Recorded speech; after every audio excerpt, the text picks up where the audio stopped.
Saudi আরবের সদ্য ইসলাম ধর্মগ্রহণকারীদের জন্য নিউ মুসলিম বা মুসলিম নামে একটি ডিজিটাল কার্ড চালু করেছে দেশটির ইসলাম, দাওয়া ও দিক নির্দেশনা বিষয়ক মন্ত্রণালয়।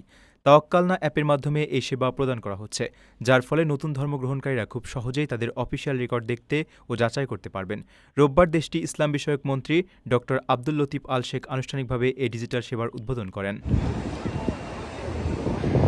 নতুন এই সিস্টেমটি ইসলাম গ্রহণের আবেদন করা থেকে শুরু করে অফিসিয়াল কার্ড ইস্যু করা পর্যন্ত পুরো প্রক্রিয়াটিকে স্বয়ংক্রিয় করবে।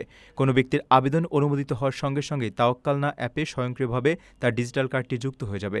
মন্ত্রণালয়ের পক্ষ থেকে জানানো হয়েছে, তাওয়াক্কালনা অ্যাপের সঙ্গে এই কার্ড যুক্ত করার ফলে ব্যবহারকারীরা যেকোনো সময় এটি ব্যবহার করতে পারবেন এবং কর্তৃপক্ষ দ্রুত ও নিরাপদে এর সত্যতা যাচাই করতে পারবে। প্রতিটি ডিজিটাল কার্ডে একটি কিউআর কোড সংযুক্ত রয়েছে, যা স্ক্যান করে খুব সহজেই এর বৈধতা সম্পর্কে নিশ্চিত হওয়া যাবে। সরকারের বিভিন্ন প্ল্যাটফর্মের সঙ্গে ডিজিটাল সমন্বয় ও বিশ্বাসযোগ্য যাচাইকরণ নিশ্চিতে প্রকল্পটি সৌদি ডেটা অ্যান্ড এআই অথরিটির সহযোগিতায় তৈরি করা হয়েছে। সংশ্লিষ্টরা বলছেন, এই সেবার ফলে তথ্যের মান যেমন উন্নত হবে, তেমনি আগামী দিনের পরিকল্পনা ও সিদ্ধান্ত গ্রহণে আরও নির্ভুল পরিসংখ্যান পাওয়া যাবে। আপনার স্বপ্নগুলো আকাশ ছুবে প্রবাসীর হেলিকপ্টারের মাধ্যমে। বিয়ে, জন্মদিন অথবা যে কোনো বিশেষ প্রয়োজনে হেলিকপ্টার ভাড়া করতে যোগাযোগ করুন স্ক্রিনে দেয়া নাম্বারে। প্রবাসীর হেলিকপ্টার, নিরাপদ ও সাশ্রয়ী বাহনের বিশ্বস্ত নাম।